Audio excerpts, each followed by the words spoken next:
তো গাইজ তোমাদের আমি বলেছি এই নিয়ে 4th টাইম আমি মন্দারমণি এসেছি রাইডে বরের সাথে। আর আমাদের টোটাল টিম ছিল 14 জনের। আমরা রিসর্টটা ছিলাম, সেটা হচ্ছে হোটেল কেসি ভিউ। মানে তোমাকে বলবো একটা দারুণ জায়গা। মানে এতদিনে মন্দারমণিতে এসে এত সুন্দর জায়গায় আমরা স্টে করিনি, যেটা এখানে এসে দেখেছি।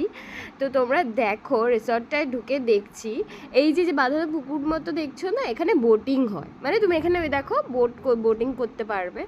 তারপরে রিসেপশন, যেমন বড় রেস্টুরেন্ট আছে। আর তোমার না এখানে এলে কোনো ওয়াটার পার্কে যেতে লাগবে না। মানে শুধুমাত্র সুইমিং পুল নয় এখানে গাইস, এখানে বড়দের জন্য বাচ্চাদের জন্য এক্সট্রা সুইমিং পুল তো আছেই, মানে আলাদা আলাদা সেপারেট। আর মানে ওয়াটার পার্কে গেলে তোমরা যে রাইডে চড়তে পারো, সেই রাইডের কিছু এখানেও আছে। মানে এটা ফ্যামিলি রিসর্ট বলতে পারো, আবার ফ্রেন্ডদের সাথেও আসতে পারো। দারুণ।